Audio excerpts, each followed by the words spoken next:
Going. Okay, I'll share. All right. Okay. Hello, everyone.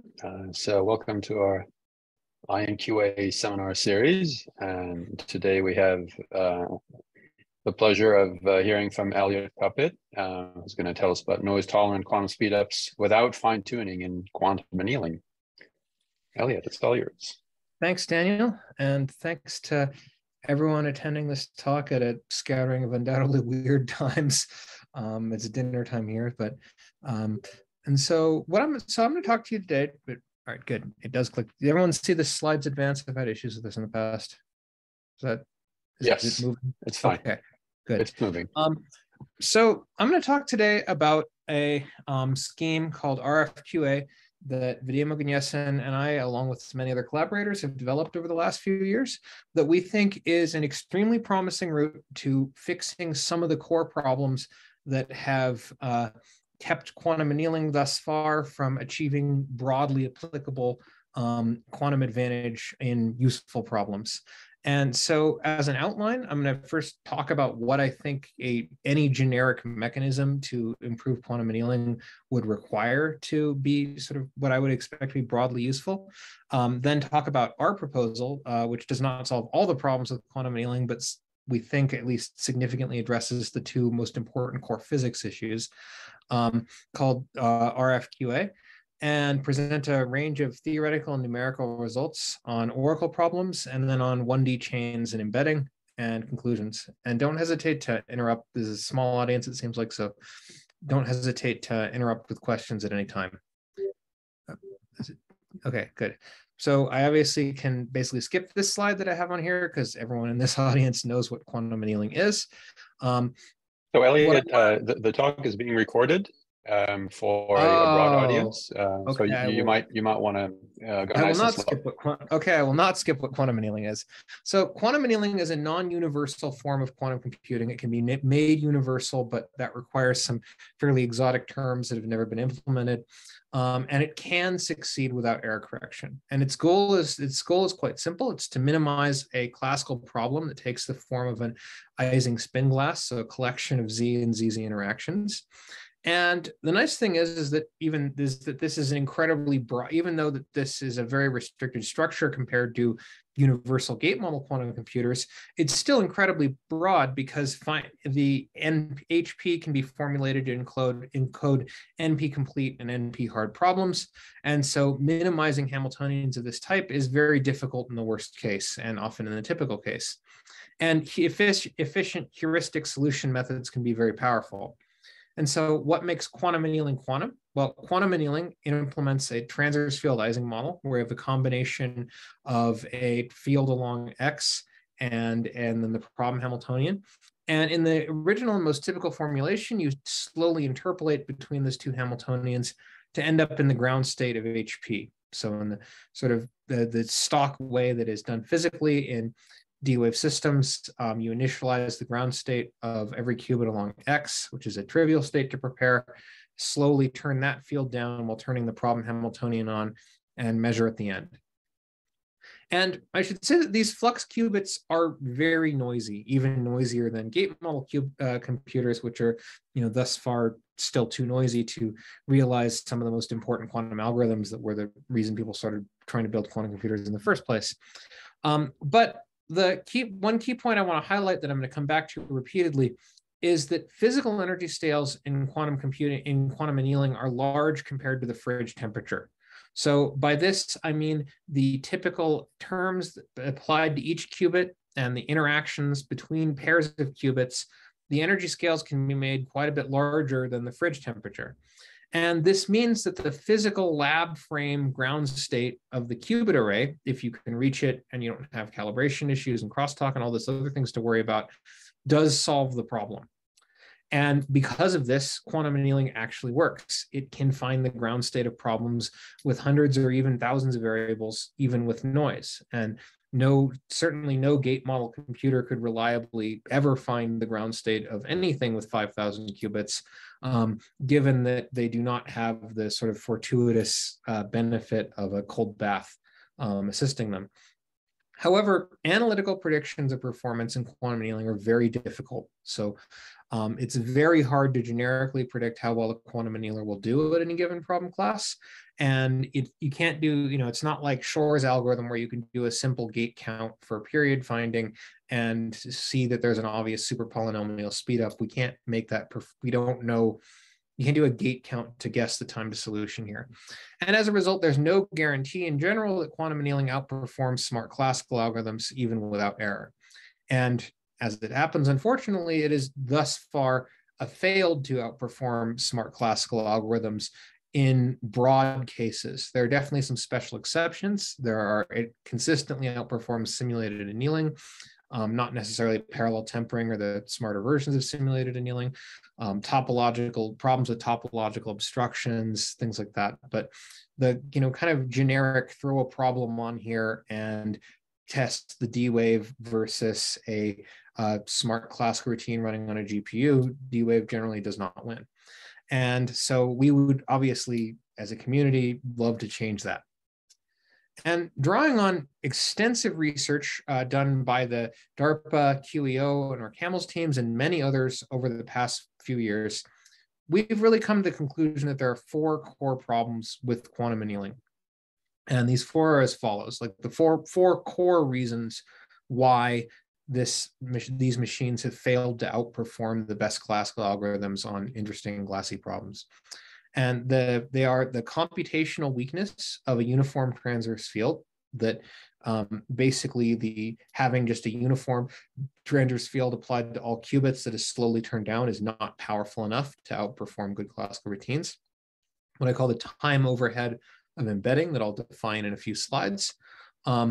And these first 2 are deep core physics problems. The next 2 are technical engineering challenges, and they are control imprecision and crosstalk that the quantum annealing hardware inevitably has, does not perfectly specify the energy scales that you think that you as the user are trying to, and therefore the physical hardware might be solving a different problem than the one you intend it to. And finite temperature if the system is sufficiently large. These latter 2 are technical engineering challenges. They're interesting and important. I am not trying to solve them here. I'm only addressing the first 2 in this talk. So, nothing I say is going to solve the issue that the system is not solving the problem you think it is. So even if it's trying to do that faster.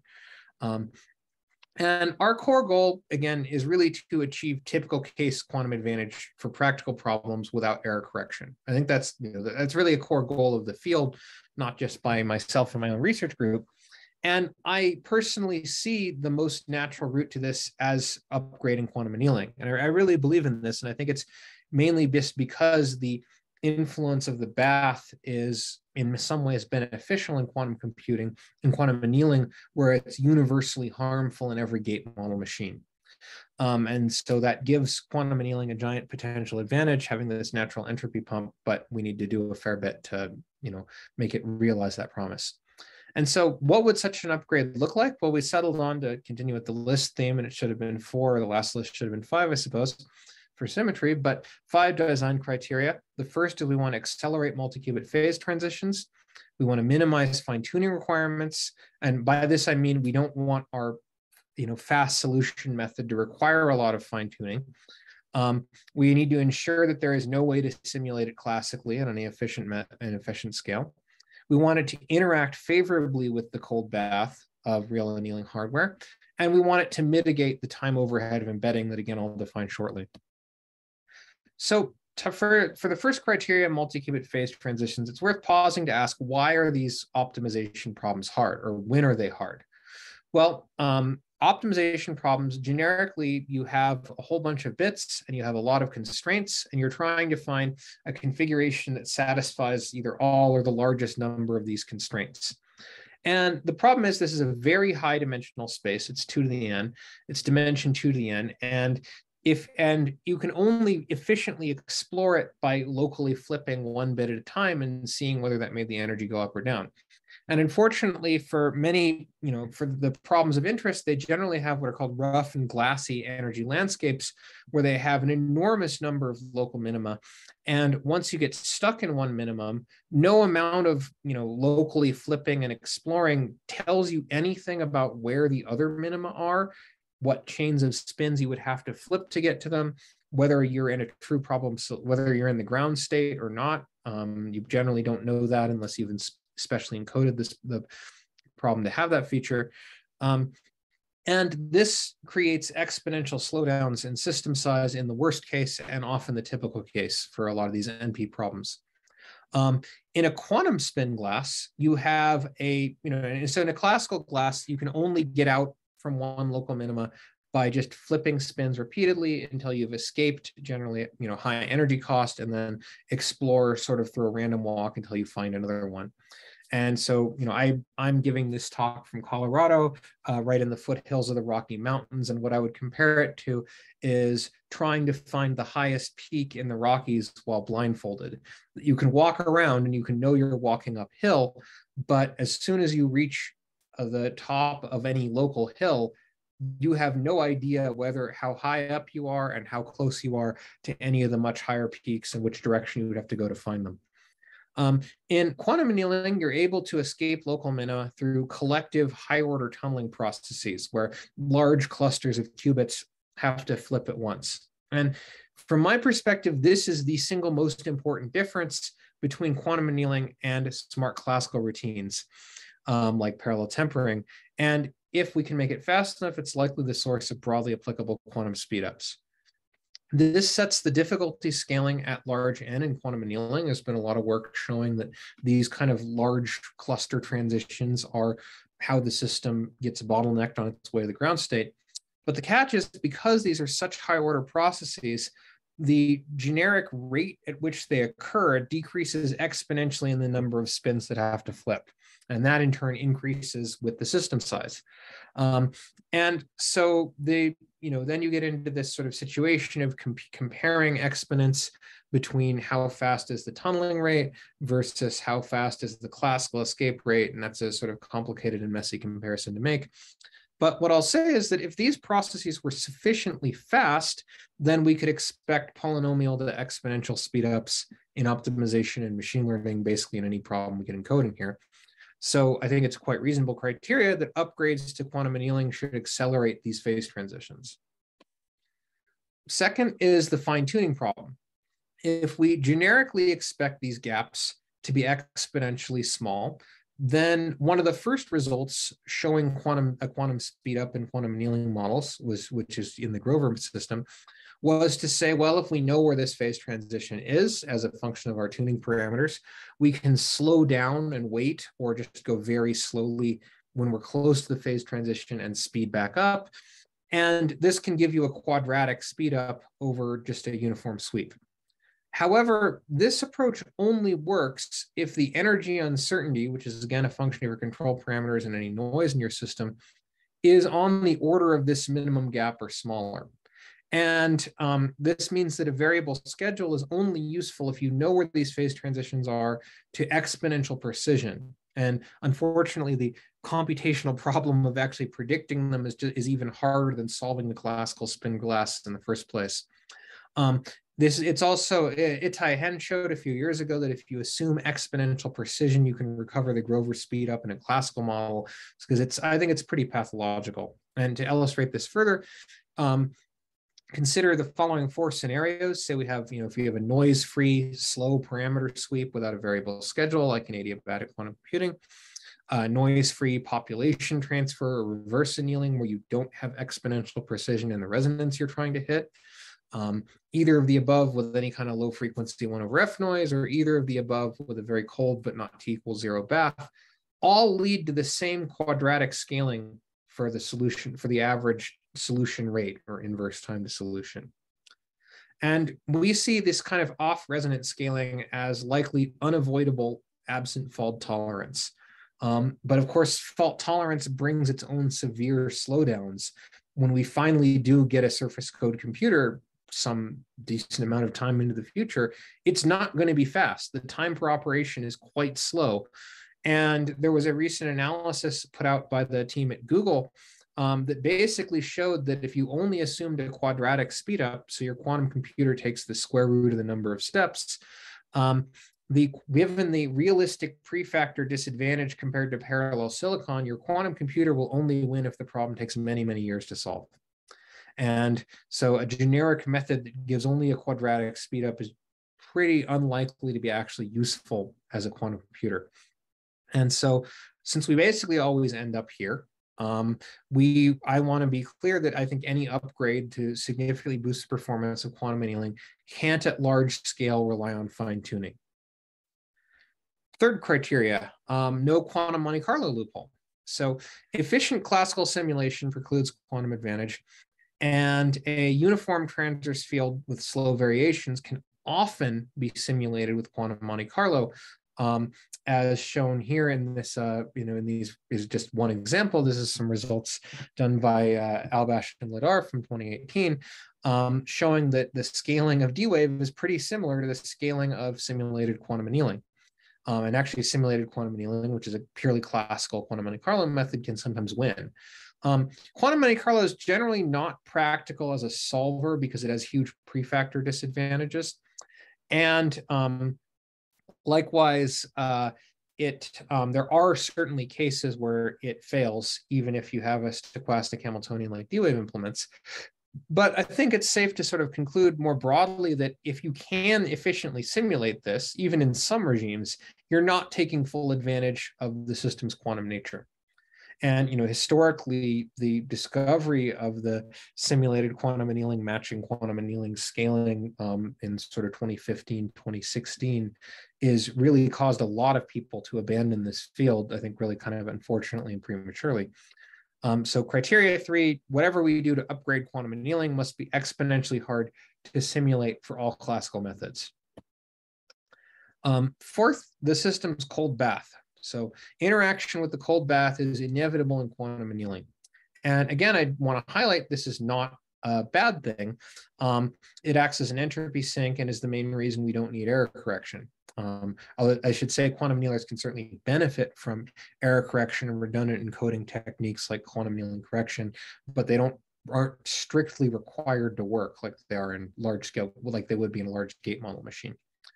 This can be a problem-solving resource, and it can have significant simulation complexity. And so if it's always present and it's potentially beneficial, we want whatever we do to upgrade quantum annealing to still interact favorably with the cold bath, or at least not have the presence of the cold bath scramble our attempts to make quantum annealers better. And then finally, the last criteria is... Eliot, yeah. Can I interrupt with a question? So please. Regarding this last point, can you hear me? Yeah. Okay. So if you're saying that quantum error correction is not really required, what is the goal then? What is the task that you have in mind? Are you envisioning optimization still as the main task? Yeah, I still am. I think because of things like the PCP theorem about approximation hardness, I think a machine that could be relied upon to find either the answer or sufficiently good approximate answers rapidly to hard, glassy problems would be valuable. I think so. There's an important distinction between exact and approximate optimization, right? So are we talking about exact optimization or approximate or both? I would say approximate, because quantum annealing is, no matter how perfect one could make it and how fast one could make it solve problems in the typical case, it's a heuristic method, so it's not going to ever be able to certify a SAT problem as unsat, right? That you try a million times and it fails to find the solution. You haven't proven that. So I would say it's probably, it can certainly be valuable if one could upgrade it enough for exact optimization. But because of the lack of a halting criteria, I would say it's probably better for approximate optimization. I think approximate optimization is where you can have more confidence. Yeah. Okay. Yeah. With that perspective, I would agree that perhaps we can get away without error. For exact optimization, it seems hard to see how you could not require error correction, because it's essentially equivalent to requiring that the bath temperature is 0. Yeah, no, which you can only do with error so, correction. yeah, no, so I agree with that. Although I think that if you can potentially get close enough to a minimum, the overhead of the amount of classical post processing you might need to do to actually reach the 2 ground state could be quite a bit smaller. And so I don't want to foreclose the door on exact optimization, but yeah, I agree that you could not rely on it just because of that you'll always have some small population of stray excitations and things like that. That you can't be ever completely rid of. So I think that makes approximate optimization the better choice. Okay, thanks. I'll come back to that in a little bit, actually. Okay, so to get to the 5th criteria, time overhead for embedding. So minor embedding is a scheme for taking so you have some logical problem you want to solve. And this is some set of relationships between a whole bunch of binary variables. And generically, these problems don't look like they're 2-dimensional at all. They're just on some abstract graph. They may or may not be sparse, so each variable might only connect to a handful of others, but when you try to visualize them, it's just some cloud of interactions. And in the physical hardware, you have a short-range 2-dimensional grid. And in general, it's widely believed, and I completely agree with this, that no quantum computer, absent some fault-tolerant machine simulating it, is ever going to have all-to-all connectivity at sufficiently large scale, because the wiring network is impossible in quantum annealing, but even in other systems, the calibration problem would become impossible. And so we needed a scheme to map these arbitrary logical problems to the short-range 2-dimensional grid of the physical hardware. And we do so by encoding single variables as potentially long ferromagnetic chains. So you take a take a chain of qubits, ferromagnetically couple them, and make that coupling stronger than all of the interaction scales that define the problem, so that all these qubits have to stay in the same state. The space overhead, and I should say I recognize that this can in turn create issues for approximate optimization, because what the ground state, if you find broken chains, how you interpret that logically is a mess. But the space overhead is roughly quadratic in the number of logical variables, which is not so bad. Alternatives exist, but they all are going to have similar space overhead. That there's really no, it's just a basic theorem in computer science that you're always going to have this quadratic overhead to go from arbitrary range to short range 2D, no matter what embedding scheme you choose. The problem though, and so the space overhead is not the problem I'm really concerned about, because that's just making the processor bigger and bigger.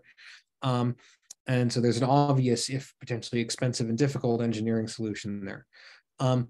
The time overhead problem is more subtle, which is that in general, these are disordered problems. And as you turn the transverse field down, you're going to see your chains freeze. They call it the freezing is generally the language used in the D-Wave literature, into ferromagnetic states, and they'll freeze at different times during the schedule. So not all the chains will freeze into ferromagnetic configurations at the same time as the energy scales are varied. And if once a chain freezes, it freezes into the configuration it's supposed to be in the ground state, then great.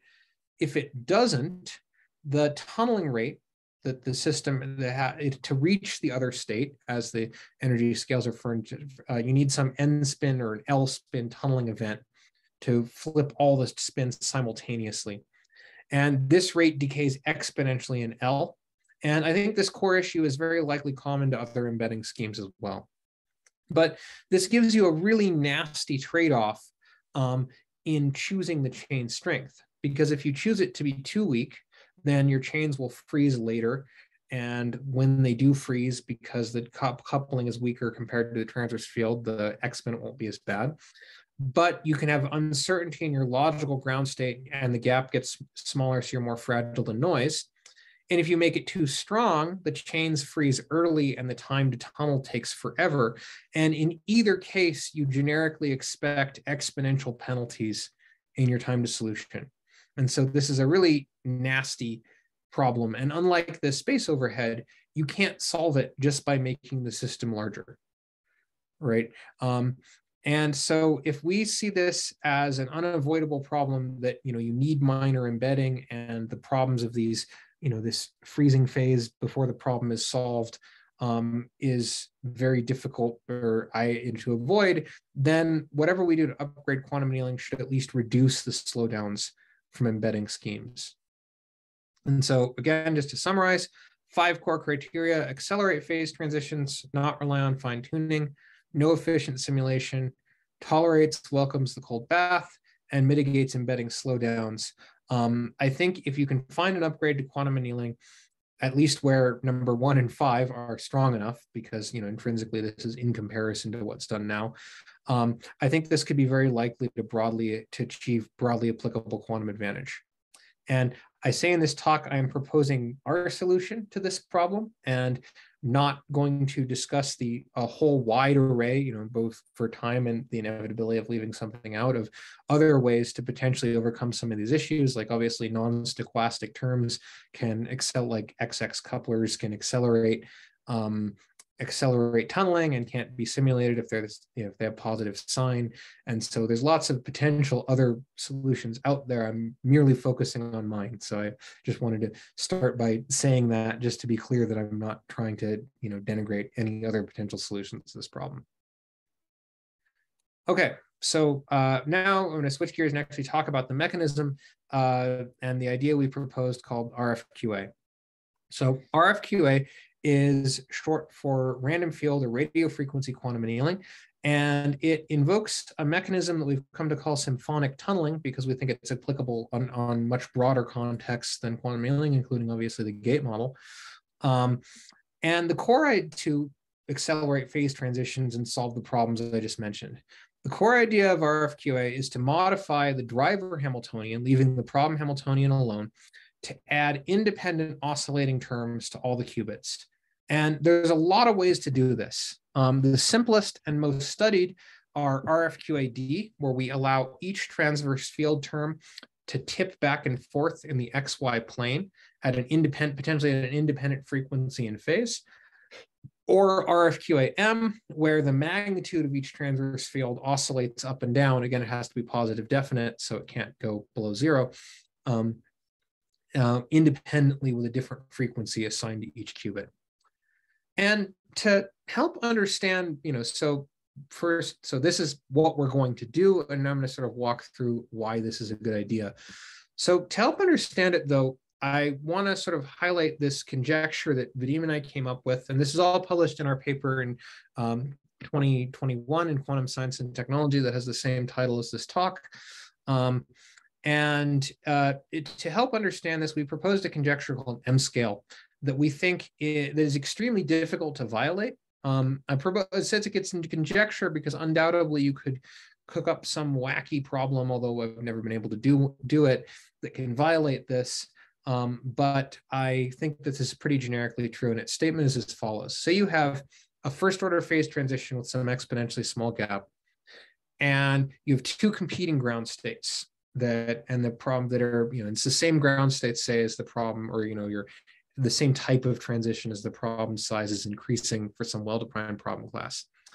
And I want to say we've gotten to close to the minimum gap so that the energy difference between the 2 states is like order 1 or 1 over n, but not exponentially small, right? Now, what I want to ask is I want to take a k-body spin operator, some product of Pauli matrices, and ask, what is the matrix element for that operator between the 2 states I'm trying to transition between the phase transition? And in particular, I'm interested in the magnitude squared of that matrix element, appropriately averaged over operators drawn from this class. And I want to divide that by the minimum gap squared and see how this scales as a function of n. And what the M-scale conjecture states is that, colloquially, near these phase transitions, operator matrix elements between the competing ground states and the minimum gap at the transition should have the same average scaling with n. And so, there'll be some prefactor that depends on how many spins are in the product, the class of operator chosen, details of the problem, et cetera. But the scaling with n should be the same. And you can prove that this is true for anything in the Grover quantum random energy model oracle class, and glassy phase transitions, anything that's perturbative in the transverse field, this essentially falls out of pretty easily. And if you assume it's false, the converse leads to some wacky conditions, some pretty wacky physical consequences, rather. So I should say that you don't need this to be true for RFQA to work, but assuming it's true makes the analysis much easier to understand.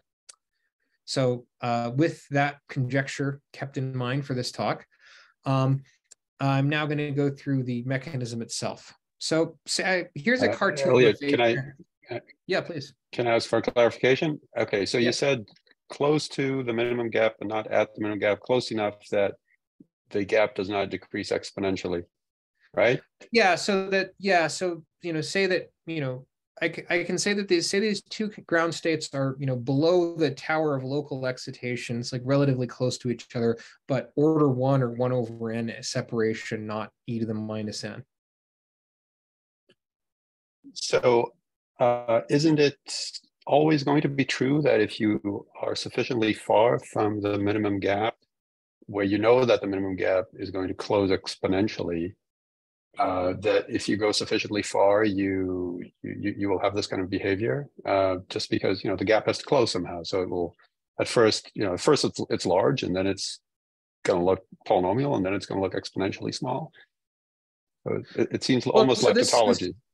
Well, no, because this is a statement about, say I diagonalize the system when the two competing ground states are order 1 apart, right?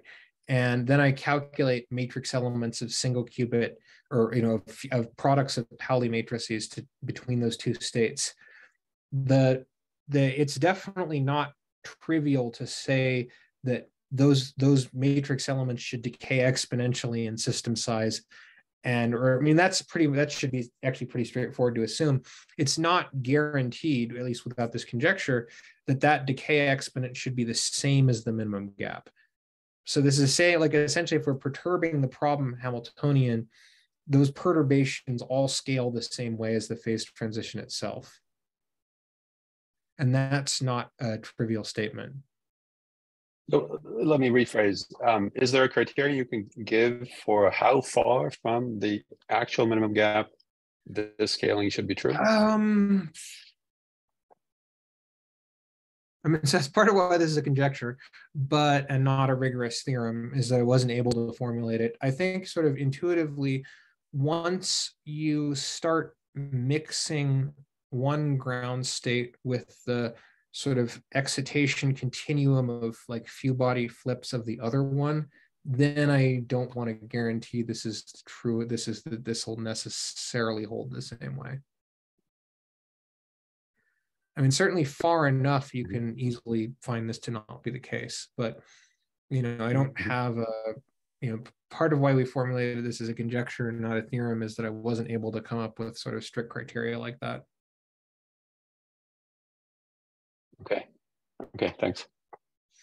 Yeah, but okay, so let's say we're near a phase transition. We have some exponentially closing gap. This is a cartoon, so one state is just held to be 0 energy, and the other state is crossing it. So it's not the x; it's a triangle on top of a flat hill. And say we're oscillating just one spin with some local perturbation that's oscillating. Well, we have the primary phase transition is not going to meaningfully change because of this.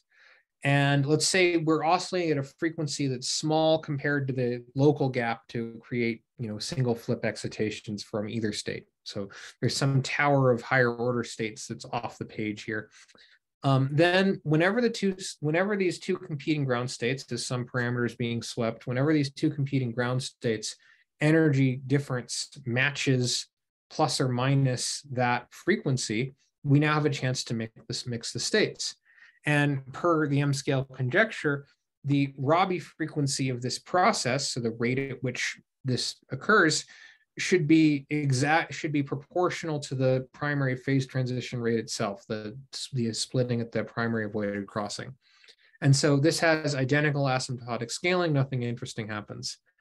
Now let's say we oscillate n spins, and let's say all n spins participate in this transition, right? That would just be some cluster out of a larger problem. Well, if we take that same argument and we're just in the diabatic regime of being kicked a little bit once we pass each of these resonances, this gives us a factor of n improvement, at least naively to first order, simply because we now have n different frequencies to cross. Each time we cross it, there's a small but not zero chance for the two states to mix. That chance scales as minimum gap squared, just like crossing the primary phase transition. And so this factor of n should improve things. But it turns out this is a wild underestimate, because at second order, we have a whole lot of terms where now the system crosses the sum or difference of two frequencies. And again, in this diabatic regime, that process is not zero. Sort of, I'm appealing to Gell-Mann's totalitarian principle here, which comes from high energy theory, and it's that everything which is not forbidden is mandatory. So everything that symmetry does not say has to be strictly zero will have some rate. And in this case, we obviously expect these second order processes to all be weaker. And so the amount that the system is kicked between the two states is smaller. But now there's n choose 2 of them, or 4 n choose 2, because of all the positive and negative frequencies. And at third order, there's 8 n choose 3, and so on. And so the number of these weak resonances proliferates exponentially. That's why we decided on the name symphonic tunneling, because we're summing up a truly enormous number of chords, essentially, to mix the states. And of course, at some high mth order, the mth order matrix elements and the Rabi frequencies of an m photon process will be really, really weak. But the point is, they'll be weak by some factor that's decreasing exponentially in m, the order of the process, but still multiplying something that scales like the minimum gap. And so if we assume the leading dependence of the average m photon resonance is just exponential decay, then for a k-spin transition, we can actually sum up all these tone contributions in Fermi's golden rule, and we find that our total transition rate is multiplied by a factor which increases exponentially in k. And so we have therefore shifted the difficulty exponent of the problem through this complex AC dressing mechanism. And this is the core idea of RFQA, that you have this exponential proliferation of weak resonances. This mechanism is not seen in any other quantum algorithm I'm aware of, and you can show that it accelerates tunneling. Eliot, what exactly is the transition rate between what and what? So the transition rate between the two competing states in this diabatic regime, where I'm just sweeping past them, saying a polynomially long sweep over an exponentially small gap, my tunneling rate is going to be omega naught squared over W, where omega naught is half the minimum gap, and W is essentially proportional to the energy range swept over. And so that's the DC result. And are you assuming a two-state model here? Yeah, I'm assuming a two-state model.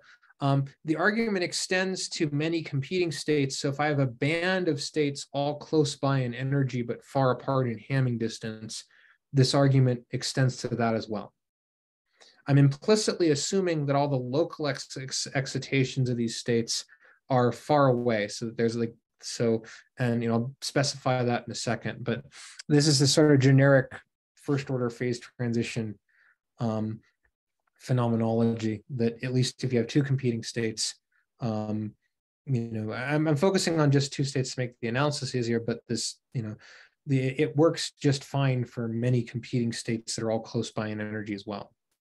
Right, but aren't you concerned that if you go into the first excited state and there are other higher order excited states, that transitions will continue up the ladder and you will get lost in that big spectrum? Yes, so 2 points. So first is that, if our goal is to just, find the ground state with a better scaling exponent, then I would imagine running a lot of shots. And if my success probability of even hitting it once is increased quite a bit compared to uniform field, that's a win. Second is, for reasons we'll get to in a sec, I don't think it necessarily has to run away, and I'll go through that argument in a few slides. Okay, thanks. Okay, cool.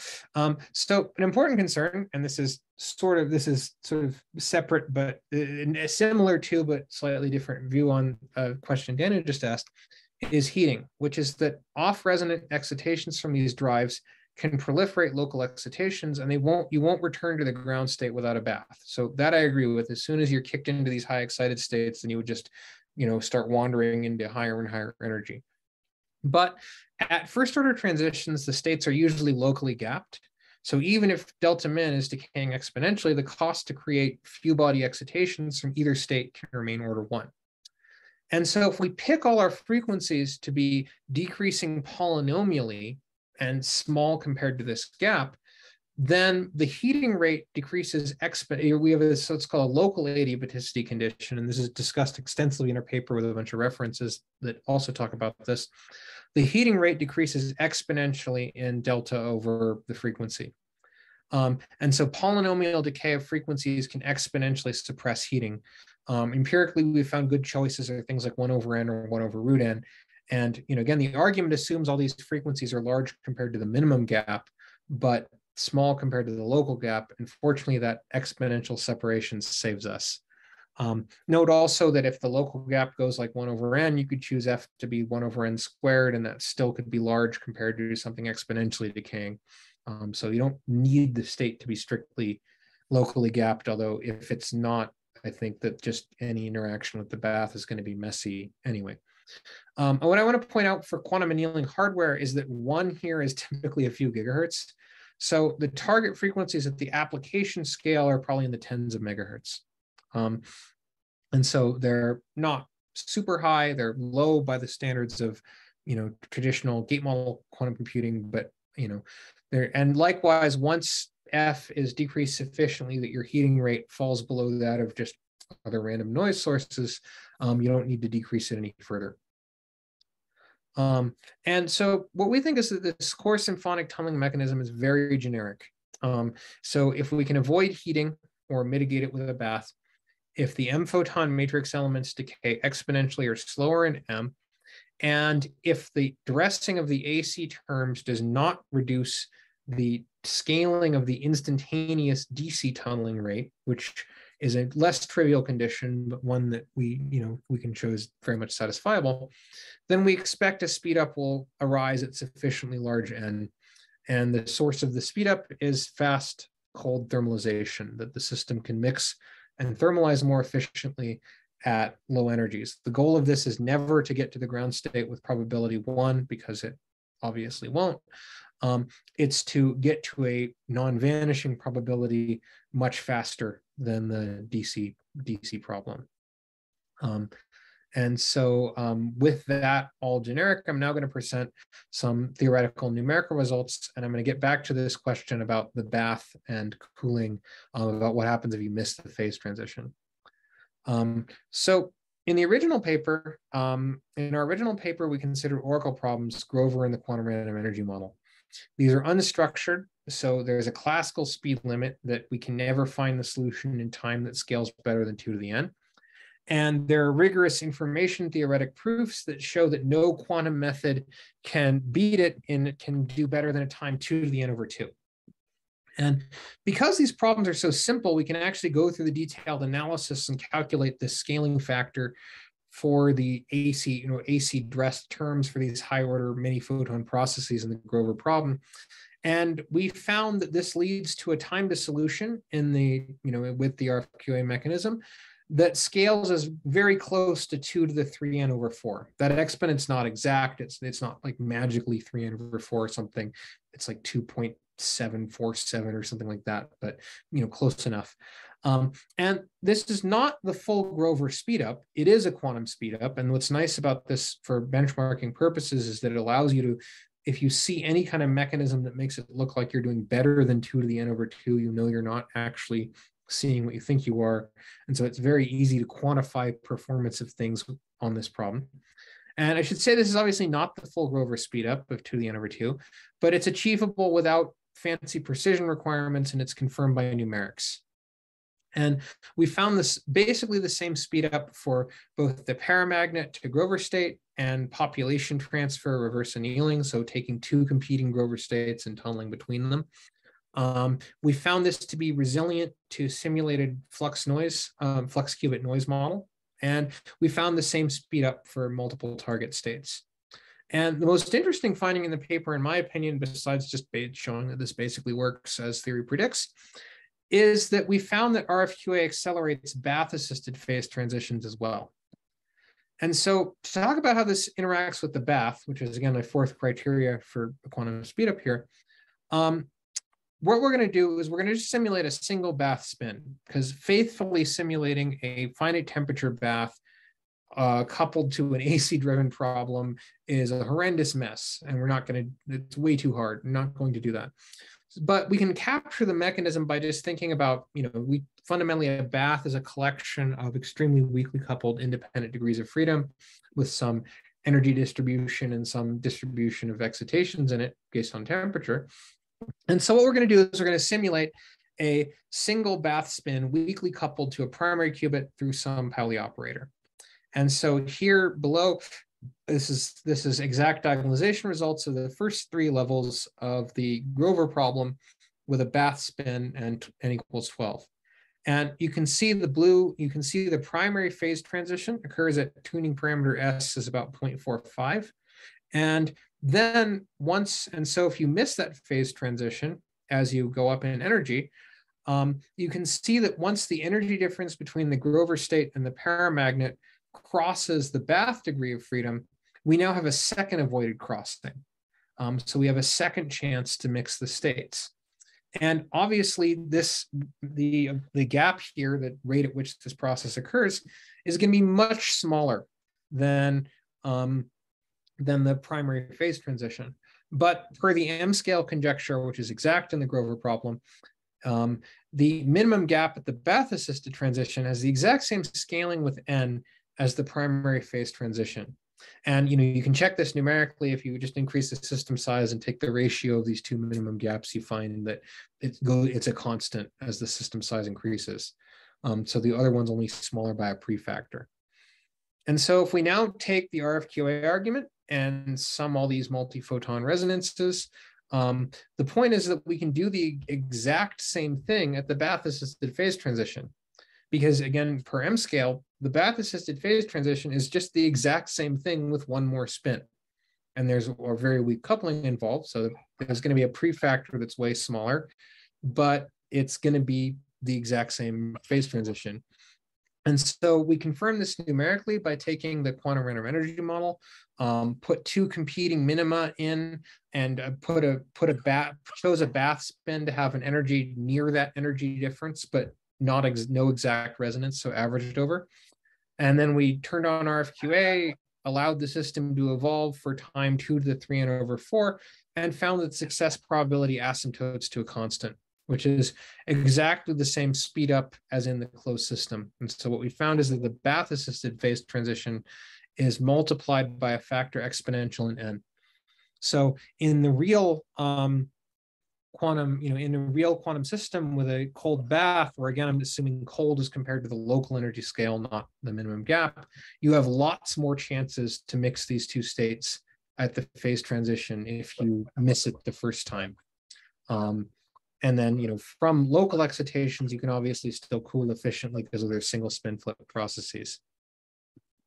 We also considered more structured problems. So we looked at this problem that I called the asymmetric magnetization problem, which is a simple triangle cost function chosen to entropically steer local flips to a false minimum.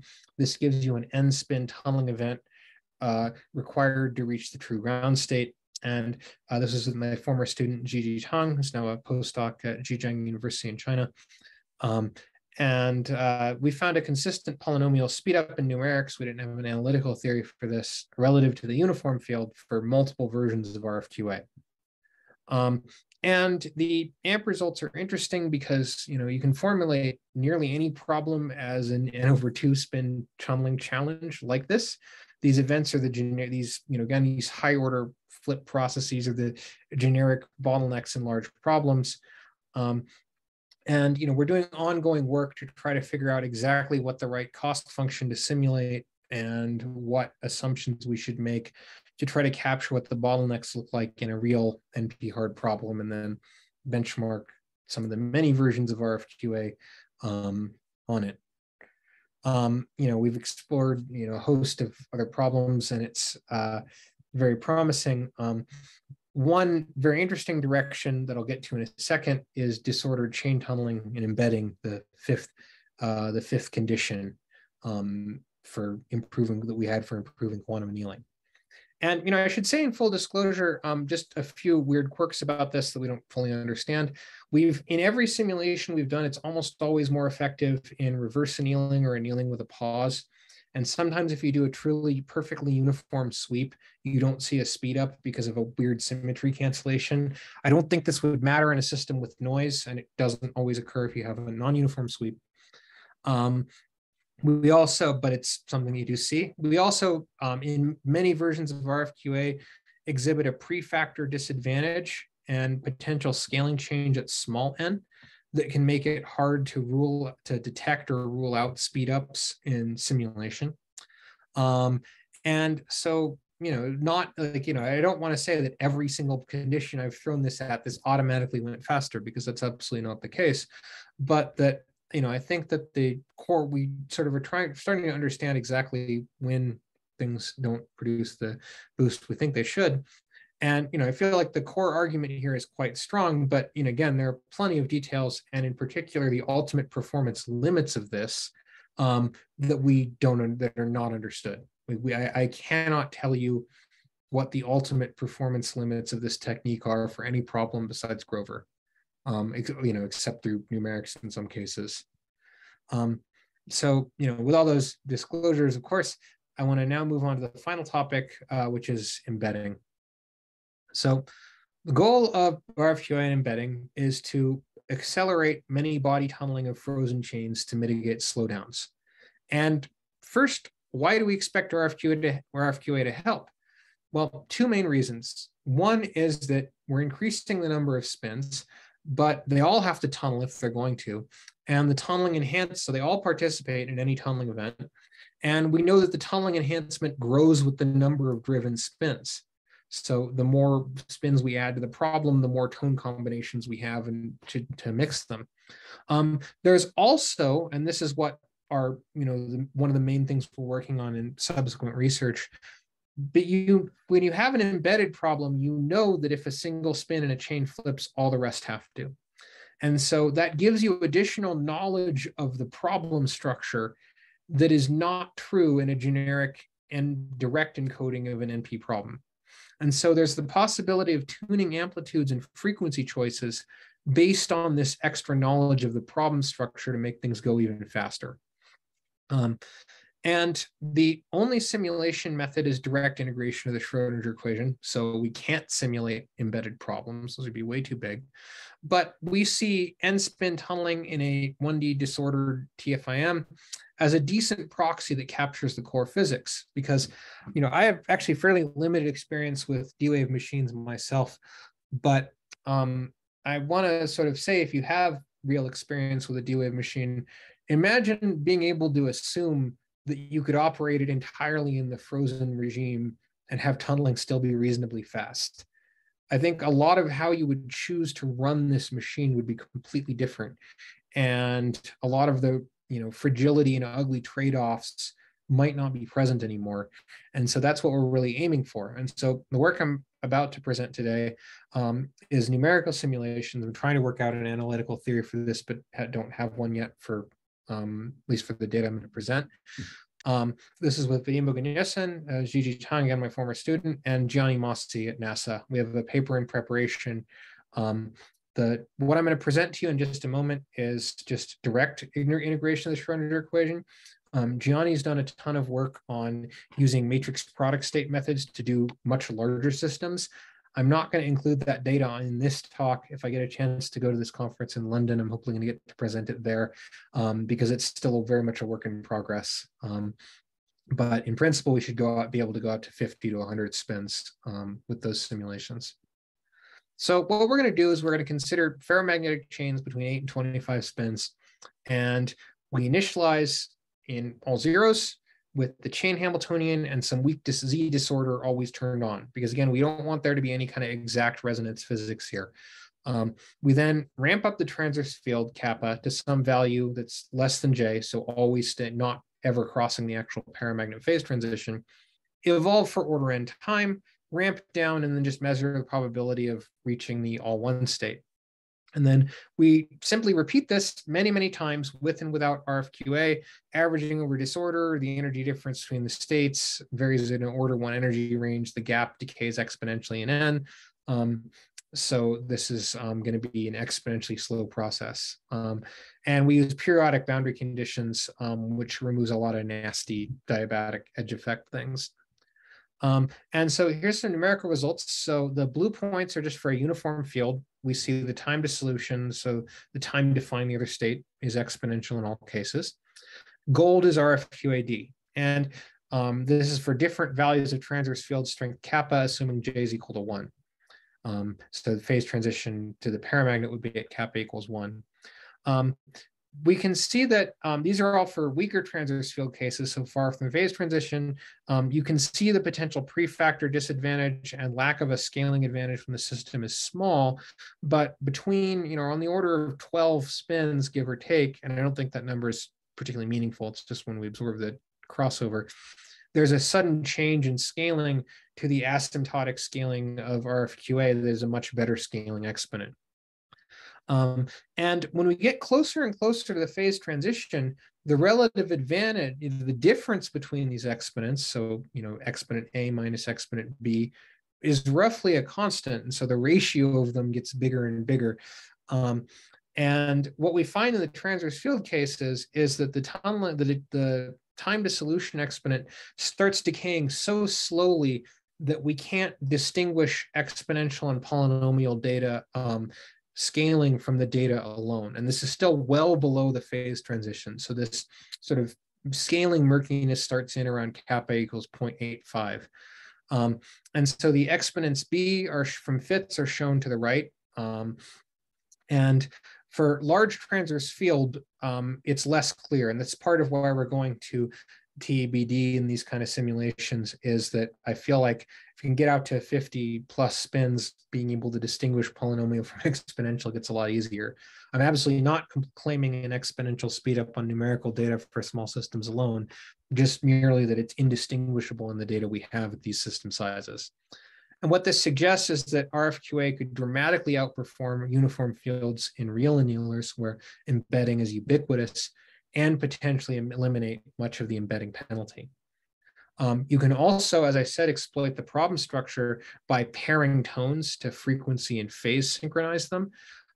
We've looked at this in RFQAD and RFQAM. I'm only presenting some of the RFQAD data here because it's also a work in progress. But you see even bigger improvements to the tunneling rate from tone pairing, reflecting that you know something about the problem and are exploiting it. So just to circle back, 5 core criteria that I said any upgrade to quantum annealing should satisfy to be broadly useful.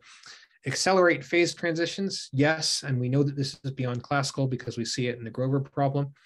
No reliance on fine tuning, yes, all the simulations assume order 1 energy uncertainty between the competing states, and all the frequencies are like 1 over root n or 1 over n or something, so that's all just polynomial and drawn randomly.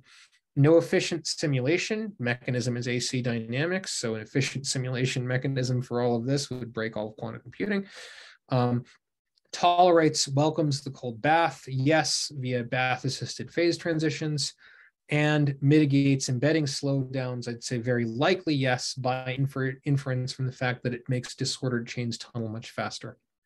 And as I said, an upgrade to quantum annealing, at least where 1 and 5 are strong enough that satisfies these, is very likely to achieve broadly applicable quantum advantage.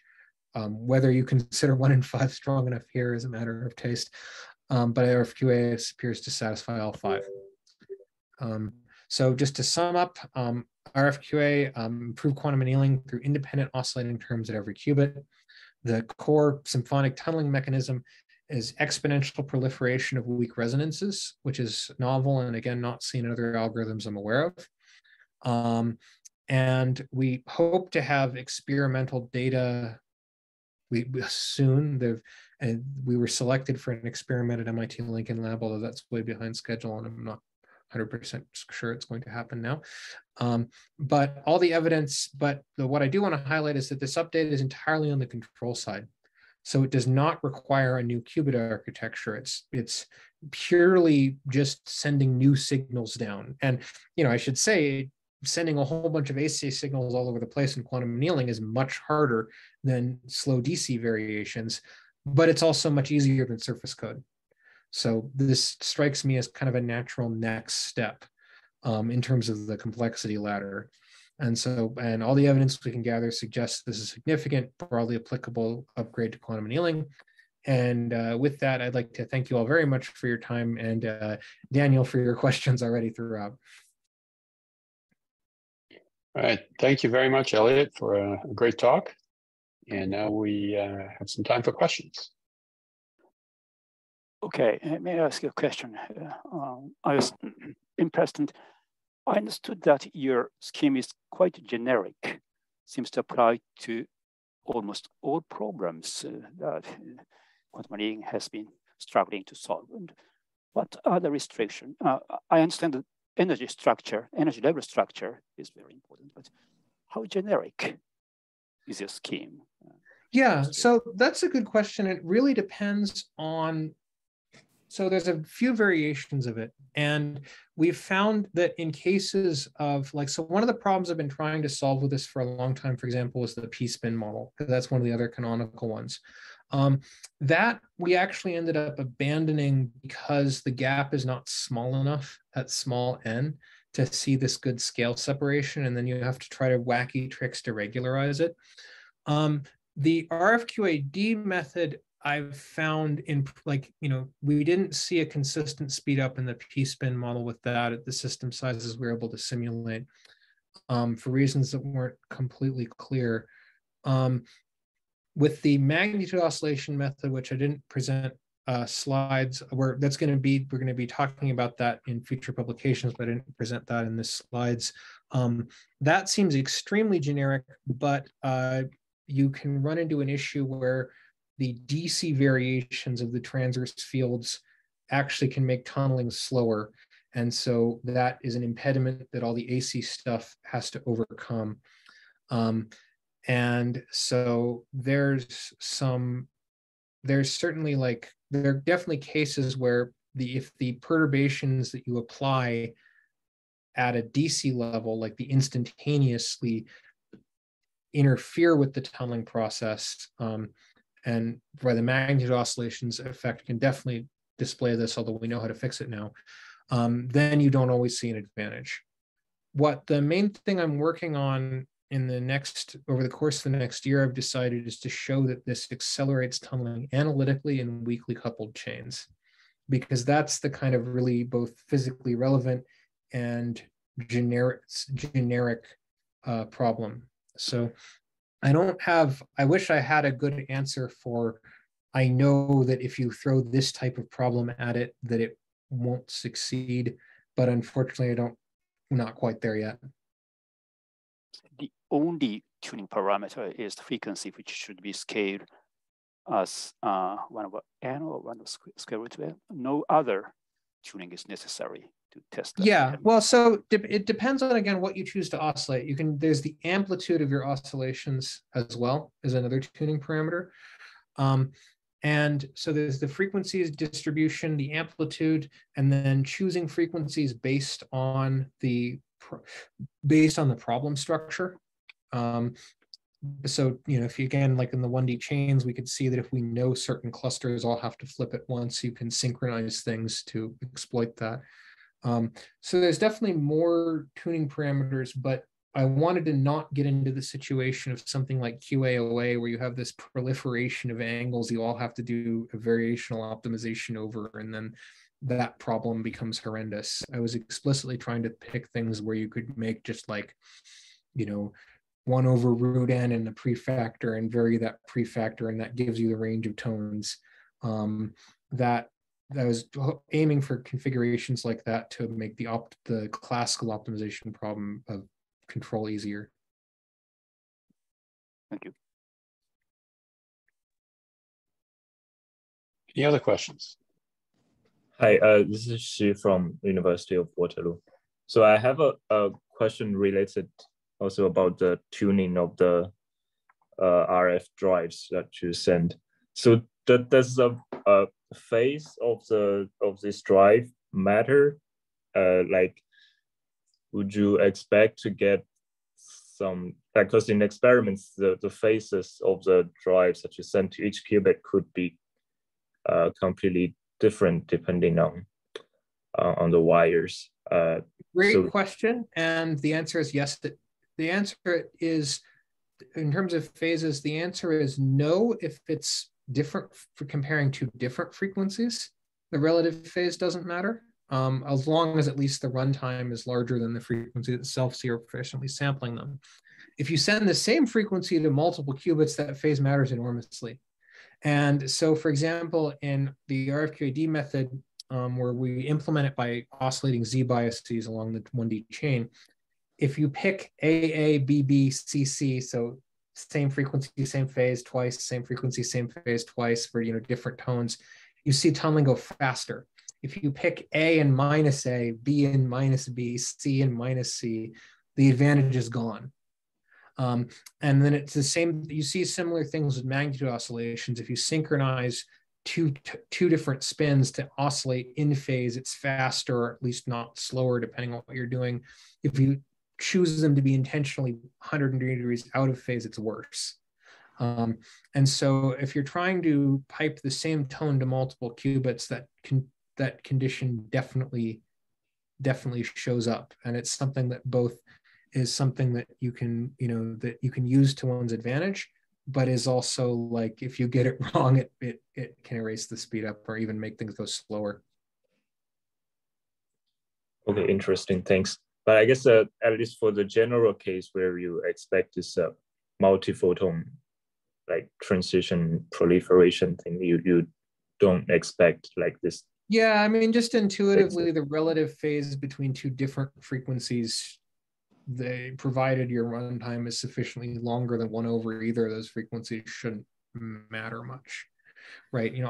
So all the predictions for RFQA going faster are coincidental, are averages, and so they're all averages, and so any given combination of tones, the success probability could vary quite a bit as a function of time, but the statement is that it's faster on average. And so in any given config combination, that relative phase might matter, but the averages shouldn't. Right.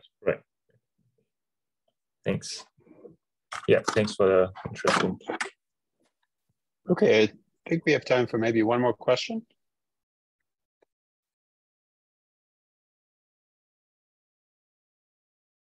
All right, so let me ask the final question then, Eliot. So on the previous slide, you don't mind going there? Go back without, all right, that's stupid. Zoom, there you go. Yeah. So let's see. So on point number 3, no efficient simulation. I certainly would agree with you that in the closed system limit, that statement is true. We don't expect there to be efficient classical simulation. But of course, as soon as we're talking about an open system with some noise described by, let's say, a master equation, then there will be some threshold noise level above which it will be efficient to simulate this dynamics, even with even with the AC dynamics. So have you thought about where that transition might happen? I have. So obviously, like as you're very much well aware, having written some really sophisticated routines with your group to simulate thermal baths, that generically simulating a thermal bath when the temperature is not large is very hard, and in many cases the matrix and the master equation involves dense operators. or an exponential number of sparse operators, however you want to frame it. And then it's actually worse than the closed system, right? But I agree that if you make the temperature large enough, eventually, or if you make the interaction with the bath strong enough, then eventually this gets erased. And my benchmark for where that occurs is when the noise starts to become comparable with the qubit energy scale. Right, like, so, you know, even in D wave, the 1/f noise is strong and very annoying, but it's small compared to the few gigahertz of the qubit interaction. I mean, the question of whether D wave is a weakly coupled thing or a strongly coupled thing to the bath is messy and subtle in its own right. But so, yeah, that's what I would say, is that I never assume the noise is small compared to the minimum gap, because it's generically not going to be. It's going to be large compared to it. But so long as we can stay like in the low-lying manifold of states, you can still potentially get an advantage exploring that fast. Once the noise starts becoming on the order of the qubit, the Hamiltonian parameters, then yeah, you're doomed. But I think that quantum annealing is doomed anyway. And, you know, it's just like the control error problem. You know, if the thing is underlying, not attacking the problem you intend it to, then doing that faster is not an advantage. Okay. So one last chance for somebody else. Final question.